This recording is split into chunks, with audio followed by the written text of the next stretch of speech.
We the Phoenix. வணக்கம். இன்னைக்கு நம்ம அரசியலமைப்பு சட்டத்தில் அரசு நெறிமுறை கோட்பாடுகள் பற்றி தான் பார்க்க போகிறோம். ஸோ இந்த அரசு நெறிமுறை கோட்பாடுகள் எதில் குறிப்பிடப்பட்டிருக்குன்னா பார்ட் நம்பர் 4. இது ரொம்ப முக்கியமான கேள்வி. பார்ட் நம்பர் 4ல் தான் அரசு நெறிமுறை கோட்பாடுகளை குறிப்பிடப்பட்டிருக்கு. என்னென்ன ஆர்டிகிள் இதில் இடம்பெற்றிருக்கு? அடுத்த பாயிண்ட் வந்து ஆர்டிகிள் 36லேருந்து 51 வரைக்கும் இதில் குறிப்பிடப்பட்டிருக்கு. ஸோ ஆர்டிகிள் எத்தனை பார்த்தோன்னா 36 to 51, பார்ட் நம்பர் 4. சரியா? எடுக்கப்பட்ட நாடு, இது எந்த நாட்டிலேருந்து எடுக்கப்பட்டது? அடிக்கடி எக்ஸாம்ல கேட்குற கேள்வி தான், எந்த நாட்டிலேருந்து டிபிஎஸ்பி எடுக்கப்பட்டது அப்படின்னு கேட்பாங்க. இது வந்து அயர்லாந்துலேருந்து எடுக்கப்பட்டது. ஸோ அயர்லாந்துலேருந்து இந்த டிபிஎஸ்பி எடுக்கப்பட்டது. சரியா? அடுத்தது, அப்ப அந்த அயர்லாந்து எங்கேருந்து இது கடன் வாங்கினுச்சுன்னு பார்த்தோம்னா ஸ்பெயின்லேருந்து கடன் வாங்கினுச்சு. ரைட்டா? இப்ப ஸ்பெயினை பார்த்து அயர்லாந்து அதை ஃபாலோ பண்ணுச்சு. அந்த அயர்லாந்துல உள்ள டிபிஎஸ்பியை பார்த்தா நம்ம நாட்டில் டிபிஎஸ்பியை சேர்த்திருக்கோம். ஸோ இந்தியா எங்கிருந்து டிபிஎஸ்பியை ஃபாலோ பண்ணுதுன்னு கேட்டா அயர்லாந்துலேருந்து எடுக்கப்பட்டது அப்படிங்கிற கேள்விதான் ரொம்ப முக்கியமானது. அயர்லாந்துல இது மட்டும் இல்ல, ராஜ்யசபா உறுப்பினர்கள் வந்து நியமனம் செய்யறது கூட நம்ம எங்க எடுத்தோம்? அயர்லாந்து தான் எடுக்கப்பட்டது. அதே ராஜ்யசபா இருந்து தேர்தல் மூலமா தேர்வு செய்யறது சவுத் ஆப்பிரிக்கால இருந்து எடுத்திருப்போம். அப்ப ராஜ்யசபா எடுத்துட்டோம்னா ராஜ்யசபால வந்து 2 எம்பி இருப்பாங்க. ஒன்னு வந்து நாமினேட்டட் எம்பி, இன்னொன்னு வந்து எலெக்டட் எம்பி. 2 பேர் இருப்பாங்க. இந்த நாமினேட்டட் பிராக்கெட்ல நாமினேட்டட் போட்டுங்க, இது வந்து எலெக்டட் சட்டமன்றத்தில். இந்த எலெக்டட் எம்பி தேர்தல் மூலம் தேர்வு செய்வது வந்து சவுத் ஆப்பிரிக்கா. அதே வந்து நாமினேஷன் நியமனம் மூலியமா வந்து 12 பேர், அது வந்து எங்கன்னு கேட்டா அயர்லாந்துல இருந்து. சரியா? இது கொஞ்சம் ஃபாலோ பண்ணிங்க. சரியா? இப்போ வந்து அரசு நெறிமுறை கோட்பாடுகள் பார்ட் நம்பர் 4 36லேருந்து 51 எடுக்கப்பட்டது வந்து அயர்லாந்து எங்க இருந்து ஃபாலோ பண்ணுதுன்னா ஸ்பெயின்ல இருந்து. சரி, அடுத்து வந்து இதுல வந்து முக்கியமானது என்னன்னா, இந்த கொள்கைகளை பயன்படுத்துறது மூலியம் செயல்படுத்த மூலியம் அரசு வந்து ஒரு நாட்டை வந்து வெல்ஃபேர் ஸ்டேட்டா மாற்ற முடியும்.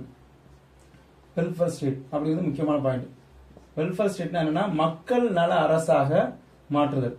அப்ப டிபிஎஸ்பில குறிப்பிட்ட இந்த சரத்துக்களை செயல்படுத்துறது மூலமா அந்த நாடு மக்கள் நல அரசாக மாறும்.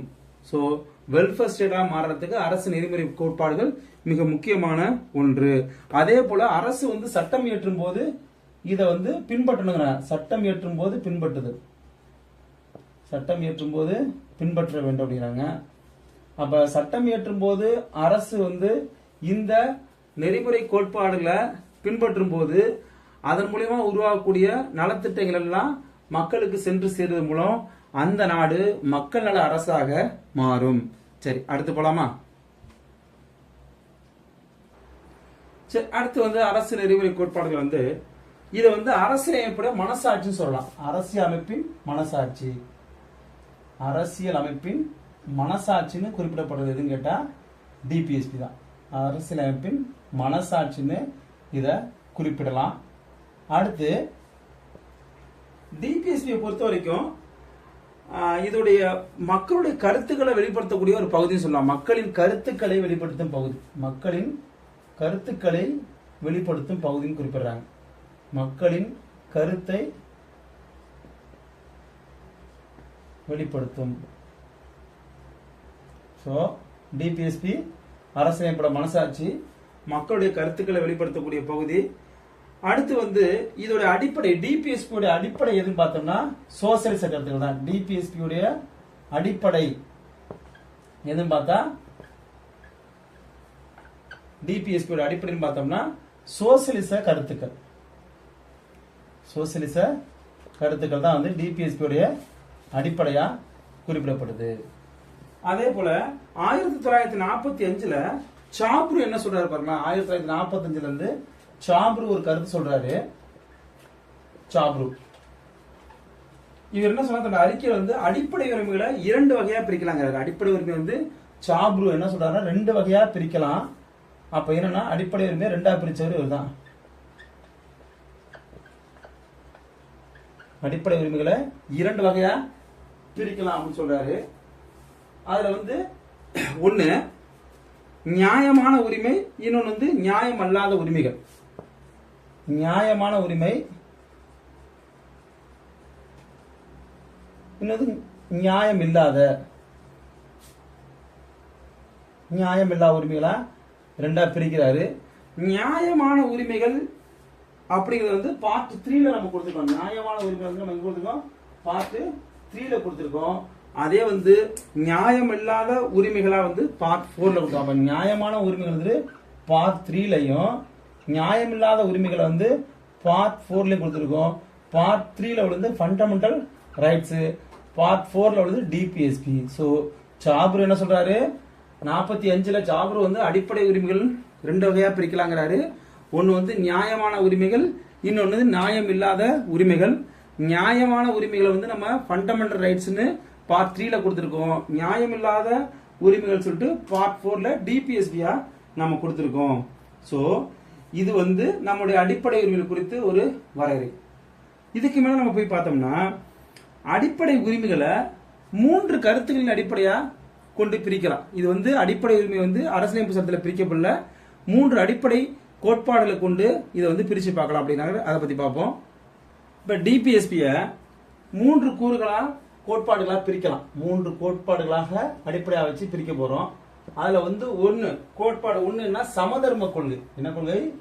சமதர்ம கொள்கை, சமதர்மம் அந்த அடிப்படையாக கொண்ட கொள்கைகள். 2 வந்து காந்தியத்தை அடிப்படையாக கொண்ட காந்திய கொள்கை. எல்லாமே கொள்கைன்னு நாம வச்சுங்க, எழுதிங்க. காந்திய கொள்கை.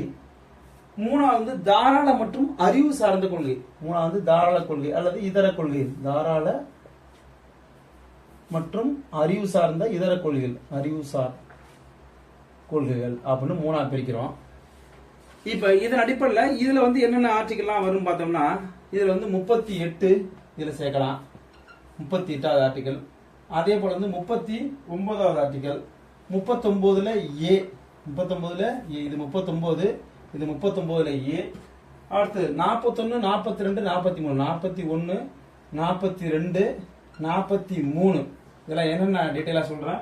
அப்புறம் 43A, 47, 43A, 47 இதெல்லாம் வந்து சமதர்மத்தை அடிப்படையாக கொண்ட கோட்பாடுகள். டிபிஎஸ்ல இருக்கக்கூடிய கோட்பாடுகள்ல 38, 39, 39A, அப்புறம் 41, 42, 43A. இப்படி சொல்லும்போது 38, 39, 39A, 41, 42, 43A அப்படி படிச்சீங்க 47. அதே காந்தியத்தை அடிப்படையாக கொண்டு வந்து 40, 43 ஆர்டிகல் 43 இங்கே இருக்கு அங்கே இருக்கு பாத்தீங்க 43. அப்புறம் 43B, 43B. அடுத்து 46, 47, 48, 46, 47, 48 இந்த 3 வந்து தொடர்ச்சியா வருது. அப்ப 40, 43, 43B, 46, 47, 48 காந்திய கொள்கை. இது இல்லாம பிற 44, 45, 48, 48A. அதுக்கப்புறம் 49, 50, 51 இதெல்லாம் வந்து தாராளத்தை அல்லது அறிவுசாரை அடிப்படையாக கொண்ட கொள்கைகள். அப்ப இன்னொரு தடவை அதை அப்படியே ரீகால் பண்ணுங்க. சமதர்மங்கிறது 38, 39, 39A, 41, 42, 43A, 47. அதே வந்து காந்தியங்கிறது 40, 43, 43B, 46, 47, 48. அதே ஆர்டிகல் வந்து தாராள அறிவுசார் கொள்கை வந்து 44, 45, 48, 48A, 49, 50, 51 இது வந்து அடிப்படையாக கொண்ட கோட்பாடுகள். இப்ப இதை பத்தி ஒவ்வொரு ஆர்டிகளை பத்தியும் தனித்தனியா பார்ப்போம். ஓகே, இப்போ வந்து ஆர்டிகல் 36 நம்ம சொல்லிட்டோம். டிபிஎஸ்பி என்ன சொல்லிட்டு இருக்கோம் அடிக்கடி, directive principles of state policy. அதோடைய ஷார்ட் ஃபார்ம் தான் DPSP, directive principles of state policy. அதை வந்து ஷார்ட்டா டிபிஎஸ்பி நம்ம படிக்கிறோம். அதை தமிழ் படுத்தும் போது அரசு நெறிமுறை கோட்பாடுகள், அரசு நெறிப்படுத்தும் கோட்பாடுகள் அப்படின்னு நம்ம தமிழ் படுத்தி பார்க்கலாம். இப்போ வந்து ஆர்டிகல் 36 அதுல சொன்னோம், 36 to 51 சொன்னோம். அதுல ஃபர்ஸ்ட் ஆர்டிகல் பத்தி பார்க்க போறோம். இப்ப ஃபர்ஸ்ட் ஆர்டிகல் என்னென்ன சொல்றாங்கன்னா, இதோட டெஃபினேஷன் சொல்லுவாங்க. ஓகேவா, டிபிஎஸ்பியோட டெஃபினேஷன். அடுத்து வந்து அரசுனா என்னன்னு அதுலயும் சொல்லியிருப்பாங்க. அரசுடைய வரையறை, அரசு வரையறை. ஏன்னா வந்து யார் இது செயல்படுத்த போறாங்க, அரசுடைய வரையறை. அப்புறம் டிபிஎஸ்பி உடைய பொருளடக்கம். அப்புறம் வந்து டிபிஎஸ்பி இயற்றும் போது என்னென்ன நெறிமுறையில கோட்பாடுகளை பின்பற்றணும் அப்படின்னு சொல்லிருப்பாங்க. சோ ஷார்ட்டா டிபிஎஸ்பியோட வரையறை பிளஸ் வந்து அரசு என்பதன் வரையறை, டிபிஎஸ்பியோட டெஃபினேஷன். அதே போல வந்து அரசு என்பதுடைய வரையறை இதை பத்தி சொல்றது ஆர்டிகல் 36. ஆர்டிகல் 36ல அரசுனா என்ன, அரசு எதிர்த்தா நம்ம இதே போல பார்த்திருப்போம். ஆர்டிகல் 13ல பார்த்திருப்பாங்க, ஆர்டிகல் 12ல பார்த்துப்போம், ஃபண்டமெண்டல் ரைட்ஸ்ல என்ன அரசுனா என்னன்னு அதை பத்தி சொல்லியிருப்பாங்க. இதே போல ஆர்டிகல் 36லயும் டிபிஎஸ்பிக்கும் அரசுனா என்ன, டிபிஎஸ்பி உடைய வரையறை பத்தி சொல்றாங்க. அடுத்து ஆர்டிகல் 37. சோ ஆர்டிகல் 37 என்னன்னா, டிபிஎஸ்பி செயல்படுத்த சொல்லி நீதிமன்றத்துக்கு போக முடியாது. அப்ப நீதித்துறை நீதித்துறையால கட்டுப்படுத்த இயலாது. நீதித்துறையால் கட்டுப்படுத்த இயலாது. நீதித்துறையால் கட்டுப்படுத்த இயலாது. அதுதான் படுத்த இயலாது. ஸோ நோட்ஸ் எடுக்கிறாப்ல தான் நான் சொல்றது அப்படி நோட்ஸ் எடுத்துங்க. என்ன அர்த்தம்னா, டிபிஎஸ்பியை செயல்படுத்த சொல்லி நம்ம எங்க போக முடியாது, நீதிமன்றத்துக்கு நாட முடியாது. அதான் நீதித்துறையால இதை கட்டுப்படுத்த இயலான்னு சொல்றது. ஸோ டிபிஎஸ்பியில் இருக்கக்கூடிய ஏதாச்சும் ஒரு சரத்தை செயல்படுத்த சொல்லி நம்ம எங்க போக முடியாது, நீதிமன்றத்துக்கு போக முடியாது. இருந்தாலும் நம்மளுடைய அரசு இந்த டிபிஎஸ்பியில சொல்லப்பட்டுள்ள கருத்துக்களை முன்னெடுத்துட்டு போய் தான் ஒரு திட்டங்களை தீட்டுறாங்க. அப்படி ஒரு திட்டங்களை தீட்டும் போது அந்த அரசு வந்து மக்கள் நல அரசா மாறும்னு நம்ம தெரிஞ்சுக்கணும். அடுத்து வந்து ஆர்டிகல் 38. ஆர்டிகல் 38 பத்தி பார்ப்போம்.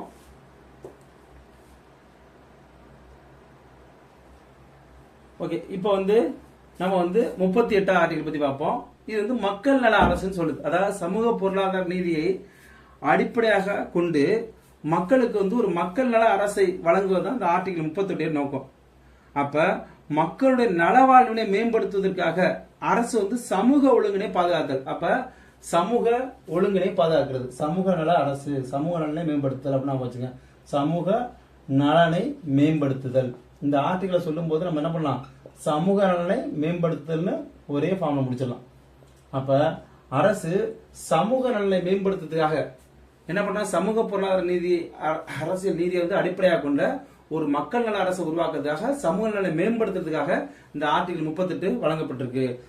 சோ பொதுநல அரசுல மக்களுக்கு சமூக அரசியல் பொருளாதார நீதி வழங்கப்படுவதை உறுதி செய்து, இது மட்டும் இல்லாம மக்களுக்கிடையே வருமானம் வசதி வாய்ப்புகள் உள்ள வேறுபாடுகளை நீக்குது. மேலும் வந்து மக்கள் நலவாழ்வினை மேம்படுத்துறதுக்காக அரசு சமூக ஒழுங்கினை பாதுகாக்குது. சமூக ஒழுங்கினை சமூக நலனை பாதுகாத்தல் மற்றும் மேம்படுத்தல் தான் ஆர்டிகல் 38. சோ 36 வந்து அரசுனா வரையறை, 37 வந்து டிபிஎஸ்பியை செயல்படுத்த சொல்லி நீதிமன்றத்துக்கு போக முடியாது, 38 வந்து சமூக நலனை அடிப்படையாக கொண்ட அரசினை பாதுகாத்தல், சமூக நலனை அடிப்படையாக கொண்ட அரசினை பாதுகாத்தல் மேம்படுத்துதல். அடுத்தது ஆர்டிகல் 39. ஓகே, இப்போ வந்து 39க்கு வந்துட்டோம். 36, 37, 38 ஆர்டிகல் பார்த்துட்டு 39ல கேட்பாங்க. இந்த கொஸ்டின் 39 ABCD இது எல்லாமே ஒரு டைம் குரூப் 1ல கேட்டிருந்தாங்க. மேட்ச் த ஃபாலோவிங் அதாவது மாத்தி மாத்தி கொடுத்துருப்பாங்க. அதை நம்ம பொறுத்துற மாதிரி இருந்துச்சு. ஸோ 39 ABCD அண்ட் EF வரைக்கும் நம்ம தெரிஞ்சு வச்சுக்கணும். ஸோ 39ல ஏ என்ன சொல்லுதுன்னா, ஆண் பெண் சமம் வாழ்வாதாரத்துக்கான வசதிகளை பெற போதுமான உரிமை இருக்குங்க. அப்ப ஆண் பெண் சமங்கிறத ஷார்ட்டா ஃபார்ம் பண்ணி வச்சுங்க.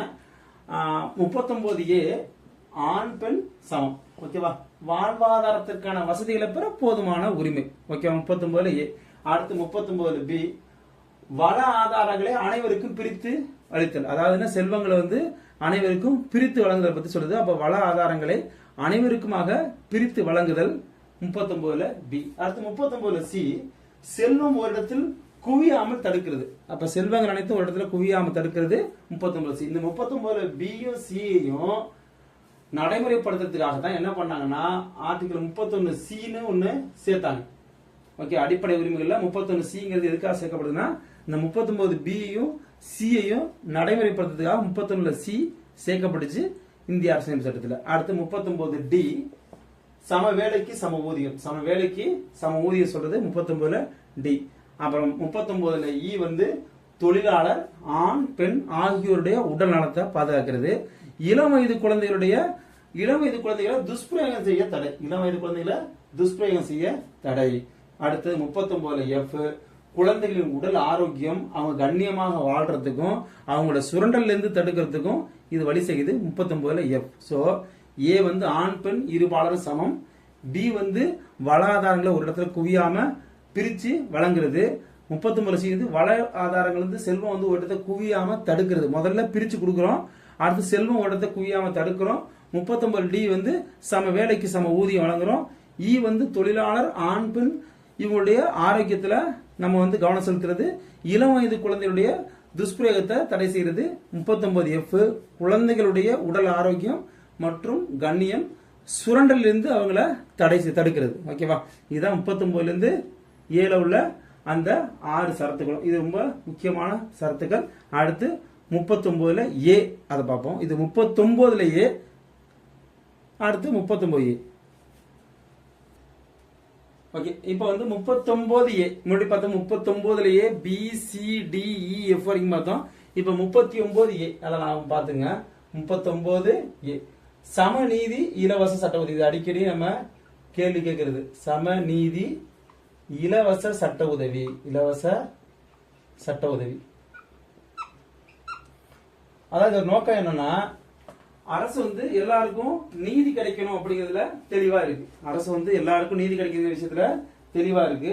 சோ அதனால பொருளாதாரத்துல அல்லது மற்ற இயலாமையின் காரணமா ஒரு குடிமகன் நீதிமன்றத்துல போய் வாதாடி நீதி பெறுவதுல அவனுக்கு கஷ்டம் இருக்கு, அவனுக்கு சிக்கல் இருக்குன்னா அவன் என்ன பண்ணலாம், இந்த சமநீதி இலவச சட்ட உதவி மூலமா அவனுக்கு நீதியை பெற்றுத்தர முடியும் அப்படின்னு சொல்றதுக்காக தான் இந்த 39 ஏங்கிற ஆர்டிகல் சேர்க்கப்பட்டுச்சு. ஓகேவா, 39 ஏன்னா சமநீதி இலவச சட்ட உதவி. சோ இந்த 39 ஏங்கிறது 1976ல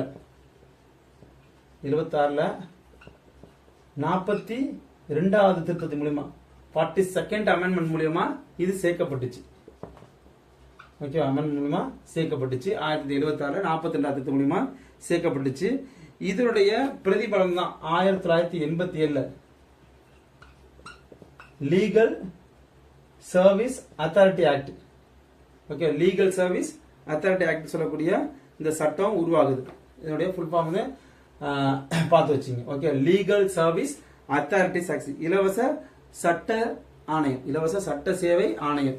ஓகே, இந்த லீகல் சர்வீஸ் அத்தாரிட்டிஸ் ஆக்ட் வந்து செயல் தலைவர் இப்ப நியமிக்கப்பட்டு நால்சான் சொல்லுவோம். National legal service authority act சொல்லுவோம். கவாய் இப்போ உள்ளவர் வந்து கவாய் அப்படிங்கிறவர் நியமிக்கப்பட்டிருக்காரு. முன்னாடி அதாவது மோஸ்ட் சீனியர் ஜட்ஜி தான் வந்து என்ன பண்ணுவாங்க, உச்சநீதிமன்ற தலைமை நீதிபதி வைப்பாங்க. அவருக்கு அடுத்து இருக்கக்கூடிய நீதிபதி வந்து என்னவா இருப்பாங்கன்னா இந்த நால்சான் சொல்லக்கூடிய இந்த அமைப்புக்கு வந்து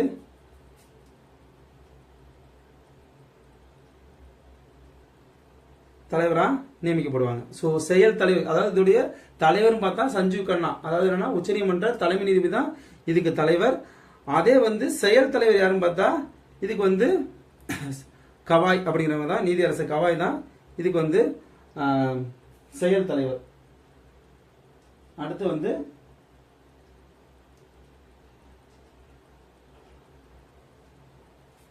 சரி, ஓகே. இப்போ வந்து நம்ம சொன்னோம் LSC legal service authority act, அதாவது நால்சான் சொல்லக்கூடிய அமைப்பு, NALSA NALSA, national legal service authority.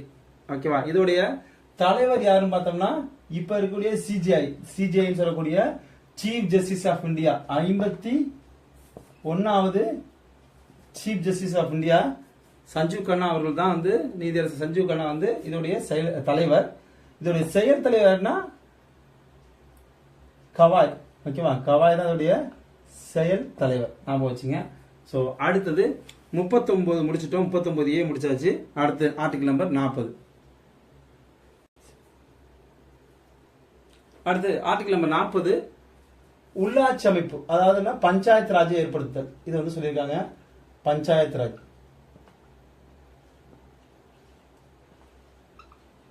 ஓகேவா, ஆர்டிகல் 40ல இது வந்து காந்திய கொள்கையில் வரக்கூடியது. தன்னாட்சி பெற்ற உள்ளாட்சி அமைப்புகளை ஏற்படுத்துங்க அப்படின்னு சொல்லியிருப்பாங்க. அதான் பஞ்சாயத்து ராஜ் அமைப்புகளை பற்றி சொல்லக்கூடிய தன்னாட்சி பெற்ற உள்ளாட்சி அமைப்பு. தன்னாட்சி பெற்ற உள்ளாட்சி அமைப்பை ஏற்படுத்த சொல்றதுதான்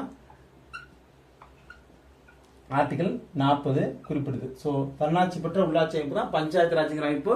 ஆர்டிகல் 40 வந்து அதான் சொல்லுது. இதை நம்ம வந்து இம்ப்ளிமெண்ட் பண்ணிட்டோம்.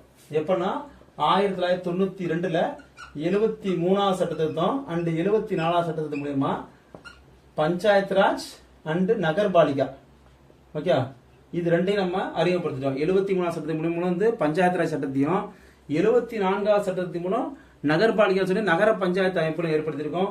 பஞ்சாயத்து ராஜ் வந்து 3 அடுக்கு முறை, நகர்பாலிகாவும் 3 அடுக்கு முறை நம்ம செயல்படுத்திட்டோம். சோ இந்த சரத்தை நம்ம செயல்படுத்தி அதோடைய அவுட்புட்டும் பார்த்துட்டோம். ஓகேவா? சிறப்பான.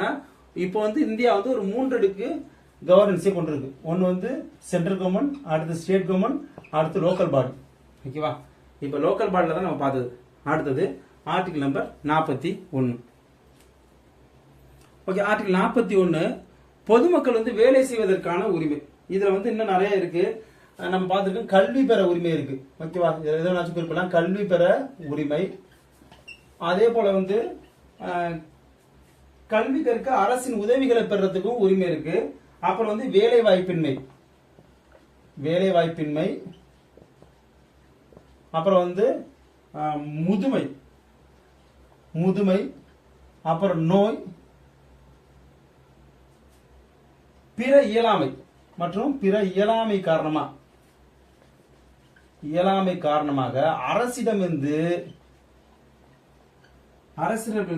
உதவித்தொகை பெறலாம். அப்படிங்கிற அரசிடமிருந்து உதவித்தொகை பெற உரிமை. அரசிடமிருந்து உதவித்தொகை. சோ இதன்படிதான் முதியோர் உதவித்தொகை, அதே போல வந்து மாற்றுத்திறனாளிக்கான உதவித்தொகை, இது எல்லாமே இதன் மூலம் தான் வழங்கப்படுது. சோ ஆர்டிகல் 42 பொதுமக்களுக்கு வேலை செய்வதற்கான உரிமை, கல்வி பெற உரிமை, வேலை வாய்ப்பின்மை, முதுமை, நோய், பிற இயலாமையின் காரணமாக அரசிடமிருந்து உதவித்தொகை பெறுவதற்கான வாய்ப்புகளையும் இந்த சரத்து ஏற்படுத்துறது. ஓகேவா? இதை பயன்படுத்தி நம்ம வந்து முதியோர் உதவித்தொகை வழங்குறோம், மாற்றுத்திறனாளிக்கான உதவித்தொகை வழங்குறோம். அதே போல கல்வி பெறுவதற்கான உரிமை மூலமா ஆர்டி ஆக்ட் மூலமா நம்ம வந்து கல்விக்கான உரிமை வழங்கியிருக்கோம். பொதுமக்கள் வந்து வேலை செய்வதற்கான உரிமையும் நம்ம உறுதிப்படுத்தியிருக்கோம். ஸோ 41ல நிறைய சட்டங்கள் வந்து நிறைவேற்றப்பட்டிருக்கு. அடுத்து ஆர்டிகல் 42. ஓகே, அடுத்து வந்து ஆர்டிகல் 42 மனிதாபிமான பணிச்சூழல் வந்து மனிதாபிமான நிலையை கருத்தில் கொண்டு அவங்களுக்கு வந்து மனிதாபிமான அடிப்படையிலான ஒரு பணிச்சூழலை ஏற்படுத்தி தரணும்.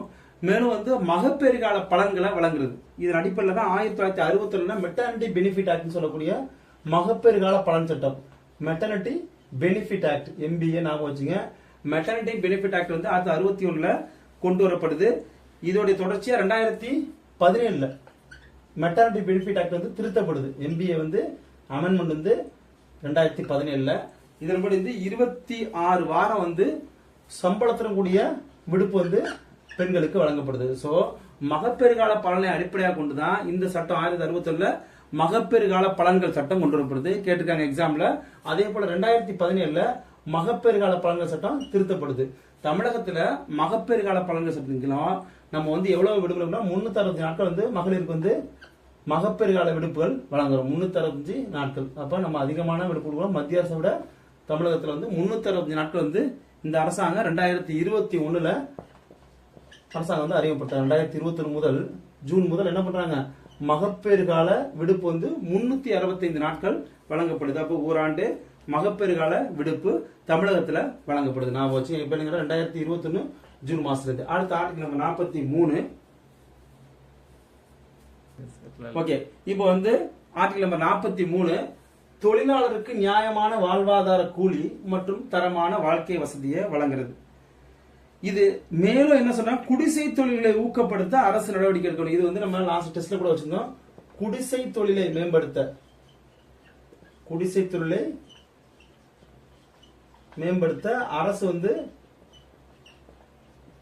அரசு நடவடிக்கை எடுக்கிறது.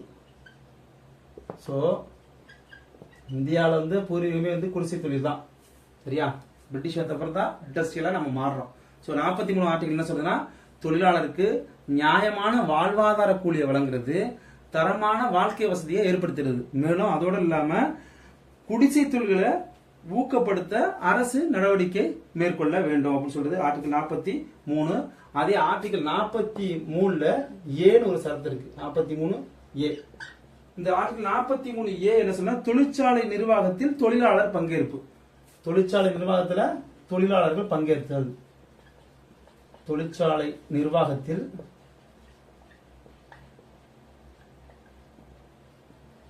தொழிலாளர் பங்கேற்பு. அப்ப தொழிற்சாலையில தொழிலாளர் வேலை செய்யறது மட்டும் இல்லாம தொழிற்சாலையோட நிர்வாகத்திலே அவங்களுக்கு பங்களிப்பு வழங்கணும்னு சொல்றதுதான் இந்த ஆர்டிகல் நம்பர் 43A. இது 1976ல 42வது திருத்தத்தின் மூலமா இந்திய அரசியலமைப்புல சேர்த்துக் கொள்ளப்பட்டது. ஆர்டிகல் 43 76ல 42வது திருத்தம் ஞாபகம் வச்சுங்க. அதே போல 43B ஒரு சரத்து இருக்கு. ஆர்டிகல் 43B இது என்னன்னா கூட்டுறவு நிறுவனங்களை நிறுவுதல், கூட்டுறவு சங்கங்களை நிறுவுதல் சொல்றது 43B ஞாபகம் வச்சுங்க. கூட்டுறவு சங்கங்கள் நிறுவுதல், கூட்டுறவு சங்கங்கள் நிறுவுதல். இது எப்ப சேர்க்கப்பட்டதுன்னு கேட்டா 2011ல 97வது சட்ட திருத்தத்தின் மூலமா சேர்க்கப்பட்டது. அப்ப 2011ல 97 சட்டத்தின் மூலமா சேர்க்கப்பட்டது 43B. 1976ல 42 திருத்தத்தின் மூலம் சேர்க்கப்பட்டது 43A. அடுத்தது 44 ஆர்டிகல் நம்பர் 44 பொது சிவில் சட்டம். இது யூனிஃபார்ம் சிவில் கோட் சொல்லக்கூடிய பொது சிவில் சட்டம், UCC யூனிஃபார்ம் சிவில் கோட். அதாவது என்ன, நாடு முழுவதும் ஒரே மாதிரியான திருமணம் விவாகரத்து சட்டங்களை இயற்றுதான் அந்த உரிமையல் சட்டங்களை நாடு முழுவதும் ஒரே மாதிரியா மாத்த. இப்ப இந்துக்களுக்கு தனியா இந்து திருமண சட்டம், முஸ்லிம்களுக்கு தனியா, இது போல தனியா இல்லாம ஒரே மாதிரியான திருமண விவாகரத்து சட்டங்களை உரிமையல் சட்டங்களை கொண்டு வரதுக்கு தான் பொது சிவில் சட்டம். இந்த 4 பிரிச்சாலே நான் 4 பொது அப்படின்னு நான் வச்சுங்க. அப்ப பொதுவா 4 பிரிக்க 44 பிரிக்க முடியும் 4. சோ பொது சிவில் சட்டம் 44 நான் வச்சுங்க. இந்த பொது சிவில் சட்டம் இப்ப உத்தரகாண்ட்ல கொண்டு வரப்பட்டிருக்கு. உத்தரகாண்ட்ல பொது சிவில் சட்டம் கர்நாடக உத்தரகாண்ட்ல பொது சிவில் சட்டம் கொண்டு வந்து புஷ்கர் சிங் தாமி. அப்ப சுதந்திரத்துக்கு பிறகு நாட்டுல முதல் முறையா பொது சிவில் சட்டத்தை கொண்டு வந்த மாநிலம் எதுன்னு கேட்டா உத்தரகாண்ட், கொண்டு வந்த கேட்டா புஷ்கர் சிங் தாமி உத்தரகாண்ட் மாநிலத்துடைய முதலமைச்சர். அதே போல பிஃபோர் இண்டிபெண்டன்ஸ் சுதந்திரத்துக்கு முன்னாடி 1867ல கோவால இன்னும் நடைமுறையில இருக்கு இந்த பொது சிவில் சட்டம். சரியா? இப்போதைக்கு கொண்டு வரப்பட்டது கரண்ட் ஆபீஸ் புஷ்கர் சிங் தாமி உத்தரகாண்ட்ல கொண்டு வந்திருக்காரு. பிஃபோர் இண்டிபெண்டன்ஸ்ல 1867ல கோவால இந்த பொது சிவில் சட்டம் நடைமுறையில உள்ளது. அடுத்தது ஆர்டிகல் 45. அடுத்து ஆர்டிகல் 45 இதுல என்ன சொல்றாங்கன்னா 6ல இருந்து 14 வயதுக்குள்ள குழந்தைகளுடைய பாதுகாப்பு, அவங்களுடைய குழந்தை நலனை பாதுகாக்கிறது, அப்புறம் கட்டாய இலவச கல்வியை அவங்களுக்கு வழங்குது. இந்த கட்டாய இலவச கல்விங்கிறது எதை கொடுக்குறாங்கன்னா தொடக்க கல்வியை கொடுக்கிறது. என்ன கல்வி? தொடக்க கல்வி. முக்கியமான ஞாபகம் வச்சுங்க. உயர்கல்வியா இடைநிலை கல்வியா பார்த்தா தொடக்க கல்வியை வழங்குறது. கட்டாய இலவச கல்வியை 6ல இருந்து 14 குழந்தைகளுக்கு கட்டாய இலவச தொடக்க கல்வியை வழங்க வேண்டும். இது மட்டும் இல்லாம ஆரம்பகால குழந்தை மருத்துவத்துல அக்கறை காட்டணும். ஆரம்பகால குழந்தை மருத்துவத்தில் அக்கறை. ஓகேவா? இளஞ்சிறார் பாதுகாப்புன்னு சொல்லுவோம். ஆரம்பகால குழந்தை மருத்துவத்துல அக்கறை அல்லது இளஞ்சிறார் பாதுகாப்புன்னு நம்ம இதை பிரிச்சு மருத்துவத்துல அக்கறை, இளஞ்சிறார் பாதுகாப்புன்னு கூட இத குறிப்பிடலாம். சோ ஆர்டிகல் 45 6ல இருந்து 14 வயதுக்குள்ள குழந்தைகளுடைய நலனை பாதுகாக்கிறது, அவங்களுக்கு கட்டாய இலவச தொடக்க கல்வியை வழங்குறது, அப்புறம் ஆரம்பகால குழந்தை மருத்துவத்துல அக்கறை செலுத்துறது, இளஞ்சிறார் பாதுகாப்பை பத்தி சொல்லக்கூடாது இந்த ஆர்டிகல் 45. அடுத்து ஆர்டிகல் 46. ஆர்டிகல் 46 என்ன குறிப்பிடுதுன்னா இது பொதுவா SC ST மக்களுடைய அவங்களுடைய மேம்பாடை பத்தி சொல்லுவோம். அப்ப SC ST மேம்பாடுன்னு ஷார்ட்டா ஞாபகம் வச்சுங்க. SC and ST மேம்பாடு அப்படின்னு ஞாபகம் வச்சுங்க. இது பிரீஃபா பார்க்கணும்னா SC ST மேம்பாடு அதுல என்ன சொல்றாங்கன்னா SC ST மக்களை சமூக அநீதியிலிருந்தும் அனைத்து விதமான சுரண்டலிலிருந்தும் பாதுகாக்கிறது. சோ SC ST மக்களுடைய அனைத்து விதமான சுரண்டல் மற்றும் அநீதி, சமூக அநீதியிலிருந்து அவங்களை பாதுகாக்கிறத பத்தி சொல்றது ஆர்டிகல் 46.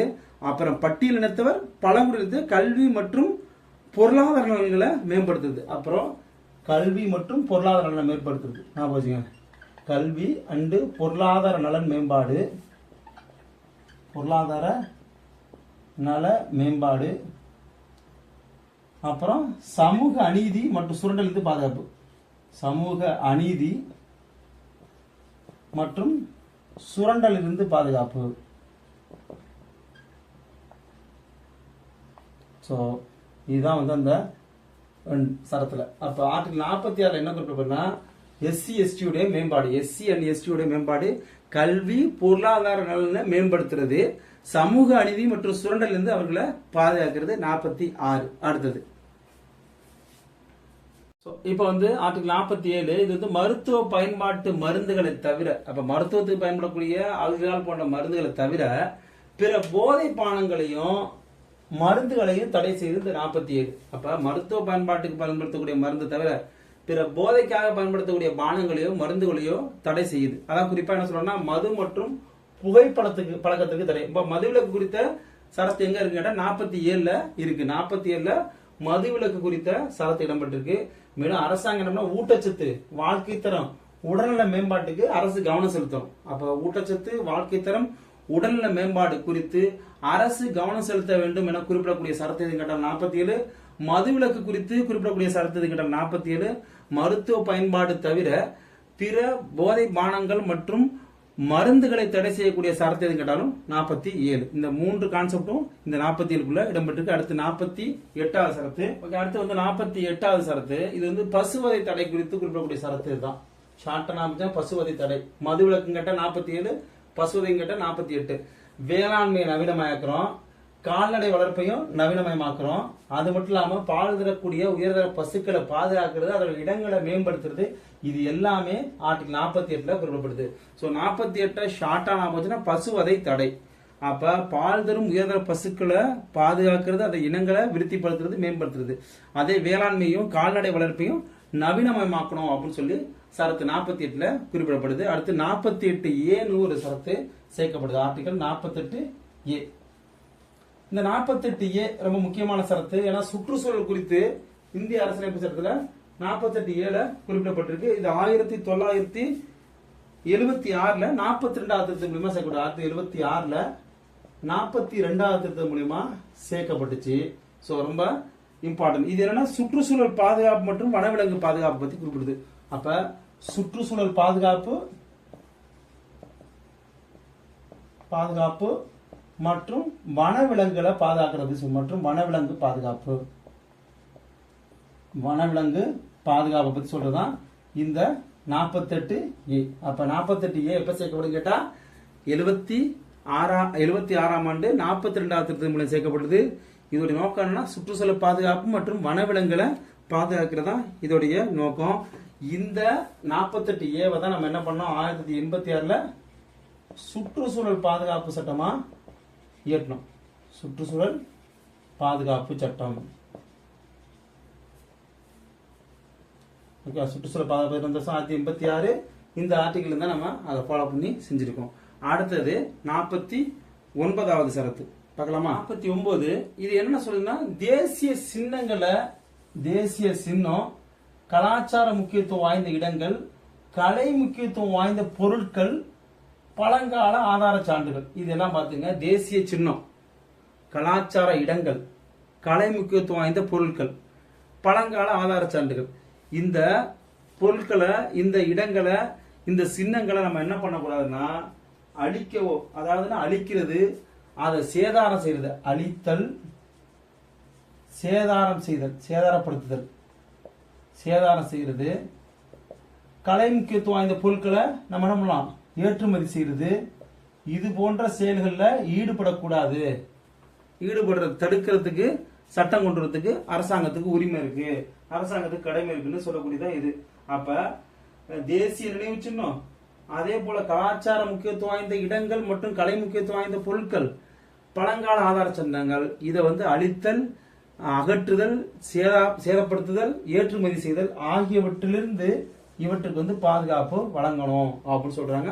சோ இதுதான் வந்து ஆர்டிகல் 49 தேசிய முக்கியத்துவம். ஓகே, அடுத்த இந்த ஆர்டிகல் 50 வந்து என்ன சொல்றாங்க, நிர்வாகத்துறையிலிருந்து நீதித்துறையை பிரிக்கிறது. அப்ப நிர்வாகத்துறையும் நீதித்துறையும் முன்னாடி பிரிட்டிஷ் காலத்துல ஒன்னா இருந்துச்சு. அந்த நிர்வாகத்துறையும் நீதித்துறை ஒன்னா பயணிக்கும் போது பல்வேறு சட்ட சிக்கல் மட்டும் இல்லாம ஊழல் போன்ற பிரச்சனை ஏற்படுது. அப்படின்னால ஆர்டிகல் 50 என்ன சொல்ற, நிர்வாகத்துறையிலிருந்து நீதித்துறையை பிரித்திருக்க வேண்டும் அப்படின்னு சொல்லுது. அப்ப ஆர்டிகல் 50 வந்து நிர்வாகத்திலிருந்து நீதித்துறையை பிரிக்குதல். அடுத்து ஆர்டிகல் 51 சரியா? சோ ஆர்டிகல் 51 லாஸ்ட் ஆர்டிகல், சர்வதேச அமைதி மற்றும் பாதுகாப்பை ஊக்குவிக்கணும், நாடுகளுக்கு இடையில கௌரவமான உறவுகளை மேம்படுத்தணும், சர்வதேச சட்டம் மற்றும் ஒப்பந்தத்தின் கடமைகளை நிறைவேற்றுதல், பிற நாடுகளும் இணக்கமான சூழ்நிலையை பின்பற்றுதல், கூட்டணி முயற்சிகளுக்கு முக்கியத்துவம் அளிக்கிறது. இது எல்லாமே சர்வதேச சம்பந்தப்பட்ட செய்திகள். சோ ஆர்டிகல் 51 சொல்லும்போது இங்க சர்வதேச ஞாபகம் வச்சுங்க, சர்வதேச அமைதி மற்றும் பாதுகாப்பு இதை மட்டும் ஸ்பெசிபிக்கா ஞாபகம் வச்சுங்க. இந்த ஆர்டிகலை பத்தி கேட்கும்போது சர்வதேச அமைதி மற்றும் பாதுகாப்பு எழுதினா போதும். இல்லைன்னா நாடுகளுக்கிடையே கௌரவமான உறவு, சர்வதேச சட்டம் மற்றும் ஒப்பந்த கடமைகள் நிறைவேற்றுறது, பிற நாடுகளுடைய இணக்கமான உறவை பின்பற்றுறது, கூட்டணி முயற்சி முக்கியத்துவம், பிற நாடுகளுடைய உள்விவகாரங்கள்ல நம்ம தலையிடக்கூடாது, இந்த மாதிரி விஷயங்கள் எல்லாமே ஆர்டிகல் 51 தான் குறிப்பிட்டிருக்கு. சோ இதுதான் வந்து அடிப்படை அரசு நெறிமுறை கோட்பாடுகளை பத்தி சொல்லப்பட்டுள்ள 36 to 51 வரைக்கும் உள்ள சரத்துகள். சரி, ஓகே. இதுல வந்து எந்தெந்த சரத்துகள் எப்ப சேர்க்கப்பட்டது மட்டும் அவுட்லைன் பார்ப்போம். ஒரு அவுட்லைன் தான். சரி, ஓகே. அரசு நெறிமுறை கோட்பாடு எத்தனை முறை திருத்தப்பட்டுச்சு அப்படின்னு கேட்டா 3 முறை, அதாவது 3 திருத்தங்கள் மூலமா திருத்தப்பட்டிருக்கு. அப்ப 1976ல 42வது திருத்தத்தை செஞ்சிருக்கோம். 1976ல 42வது திருத்தம் செஞ்சிருக்கோம். அதை நான் பார்த்திருக்கோம். மொத்தம் வந்து அதுல வந்து 39A அப்படிங்கிற சரத்து சேர்க்கப்பட்டுச்சு. 39Aங்கிற சரத்து சேர்க்கப்பட்டு சமநீதி இலவச சட்ட உதவி சேர்த்தோம். அடுத்தது ரெண்டாவது வந்து 43A தொழிற்சாலை நிர்வாகத்தில் தொழிலாளர் பங்கேற்பு 43A சேர்த்தோம். அடுத்தது 48A, ஓகேவா? இது 3 சேர்த்தோம். அப்ப 76ல 42 திருத்தம் சேர்க்கப்பட்ட சட்டத்து 39A, 43A, 48A வந்து சுற்றுச்சூழல் பாதுகாப்பு மற்றும் வனவிலங்கு பாதுகாப்பு. அப்ப 39Aங்கிறது சமநீதி இலவச சட்ட உதவி, இலவச சட்ட உதவி. அடுத்தது 43Aங்கிறது வந்து தொழிலாளர் பங்கேற்பு, தொழிற்சாலை நிர்வாகத்துல தொழிலாளர் பங்கேற்பு. சோ அதை பத்தி சொல்றது வந்து 43A.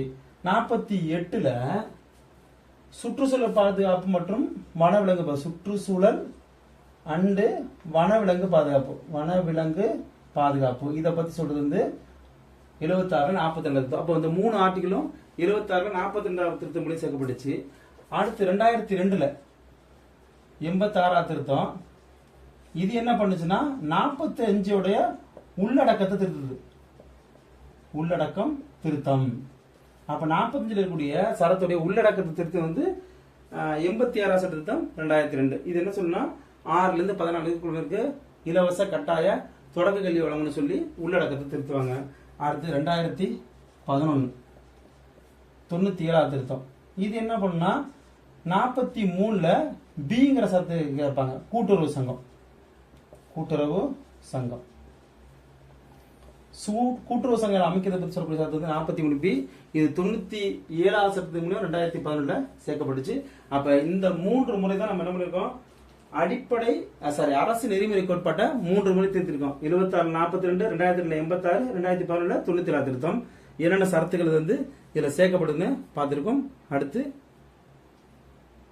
இப்ப வந்து அரசு நெறிமுறை கோட்பாடுகளுக்கு வெளியே என்னென்ன சரத்தெல்லாம் வந்து டிபிஎஸ்பியா நம்ம பார்க்கலாம் அப்படின்னு சொல்லி பார்த்தோம்னா 335 ஆர்டிகல் 335 என்ன சொல்லுதுன்னா, ஒன்றிய அரசு மாநில அரசுடைய சேவையில எஸ்சி எஸ்டியினுடைய பங்களிப்பை நம்ம பாதுகாக்கணுங்கிறாங்க. எஸ்சி எஸ்டியுடைய பங்களிப்பை ஒன்றிய மாநில அரசு சேவைகள்ல அவங்களுடைய பங்களிப்பு வந்து நம்ம பாதுகாக்கிறது. அதே ஆர்டிகல் 350A என்னன்னா, சிறுபான்மை குழந்தைகள், அதாவது சிறுபான்மை பேசக்கூடிய குழந்தைகளுக்கு தொடக்க கல்வி வந்து அவங்களுக்கு தாய்மொழி வழி கற்பிக்கிறத நம்ம உறுதி செய்யறோம். அப்ப குழந்தைகளின் தொடக்க கல்வி எதன் வழியா இருக்கணும், அது யாரா இருந்தாலும் சரி அவங்களுடைய தொடக்க கல்வி தாய்மொழி வழி கற்பிக்கிறத நாம உறுதி செய்யணும் அப்படிங்கிறாங்க. 351 ஹிந்தி மொழியை பாதுகாக்கிறது வளர்க்கிறது, இதை பத்தி சொல்றது 351. சோ இதுதான் வந்து அரசு நெறிமுறை கோட்பாடுகளை பத்தி சொன்னது. இதை பத்தி இன்னும் டீட்டெயிலா கொஞ்சம் கிளாஸ்ல பார்த்துருக்கோம். இருந்தாலும் இது சம்பந்தப்பட்ட வழக்குகள் இது எவ்வாறுலாம் நம்ம வந்து முன்னெடுத்து சொல்லப்படுது அப்படிங்கிற பத்தி அடுத்த வீடியோல பார்ப்போம். Thank you. Thank you for watching. Don't forget to subscribe, like, share and comment.